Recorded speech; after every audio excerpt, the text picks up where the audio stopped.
Praise the lord.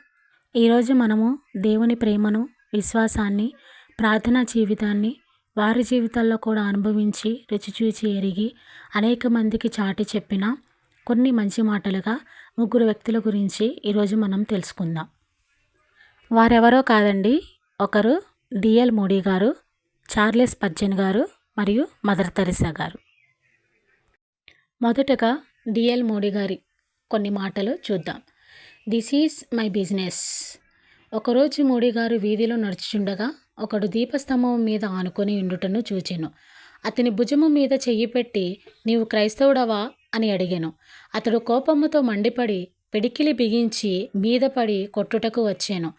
అప్పుడు మోడీ, నీలో కోపమును రేపినందుకు నన్ను క్షమించుము, నేను అడిగిన ప్రశ్నలో తప్పేమీ లేదు కదా అనెను. అందుకతడు, నీ సొంత పనిమట్టుకే చేసుకొనుము అని చెప్పాను. దానికి ప్రత్యుత్తరముగా మోడీ, అదే నా సొంత పని, దిస్ ఈజ్ మై బిజినెస్ అని చెప్పాను. 3 నెలలు గతించిన తరువాత ఒకరోజు ఎవరో తలుపు తట్టు శబ్దము వినపడెను. మోడీ బయటకు వచ్చి చూచినప్పుడు తన మీద పడి కొట్టుటకు వచ్చిన వ్యక్తి అతడేనని గ్రహించెను. అతడు మోడీ గారిని కలుసుకున్నప్పటి నుండి సమాధానము లేనివాడుగాను, అనేకమైన దినములు బాధపడినట్టుగాను, తాను ఇప్పుడు క్రైస్తవుడిగా మారగోరినట్లుగాను తెలిపాను. Praise the lord.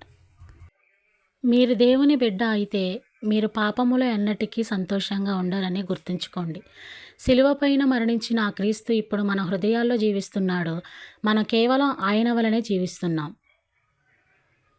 నేను అనర్హుడని సాతానును చెప్తాడు. అవును, నేను ఎప్పుడు అనర్హుడనే. అయినప్పటికీ దేవుడు నన్ను చాలా కాలంగా ప్రేమిస్తూనే ఉన్నాడు.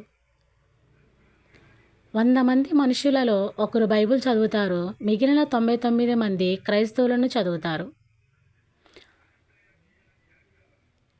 ఓ కుష్టి వ్యాధిగ్రస్తుని దేహాన్ని తాకేటప్పుడు దేవుణ్ణి తాకుతున్నట్లే భావిస్తున్నాను. నేను చేసే సేవ అనేది ఒక నీటి బిందువు అంతటిది మాత్రమే, కానీ దాని ఆవశ్యకత ఒక సాగరమంతా.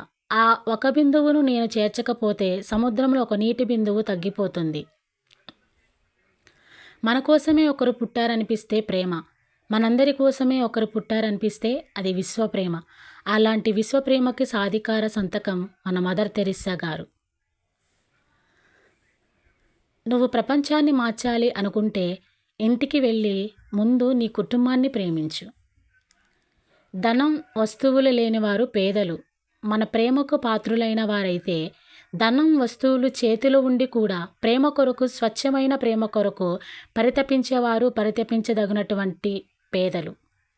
నువ్వు ఇతరుల లోపాలను వెతకడం ప్రారంభిస్తే ఎవరినీ ప్రేమించలేవు.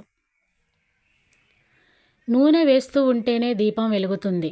మనం ప్రేమ చూపిస్తుంటేనే మనపైన ప్రేమ అనే ప్రకాశం పడేది.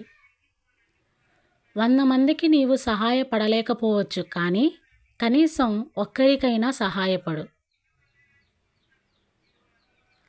ఇతరులను సేవించుట వలన ఏర్పడే సంతోషం అమూల్యమైనది. ప్రేమను చూపించేందుకు, ప్రేమను పొందే ఒకే ఒక ఉద్దేశంతోనే దేవుడు మనలందరినీ సృష్టించి ఉన్నాడు. ఎదుటివారిని చూసి ప్రేమపూర్వకంగా నవ్వగలిగితే అదే వారికి నువ్విచ్చే అందమైన బహుమతి. మదర్ తెరెసా గారి మాటలు. మీకు నచ్చినట్లయితే లైక్ చేయండి, షేర్ చేయండి. మరిన్ని వీడియో కోసం మా ఛానల్ని సబ్స్క్రైబ్ చేయండి. Praise the lord. నా చిన్న విన్నపము, కొత్తగా ఎవరైతే నా ఛానల్, నా వీడియోస్ చూస్తున్నారో మీ అమూల్యమైన హస్తంతో నా ఛానల్ని సబ్స్క్రైబ్ చేయండి friends. Thank you for watching.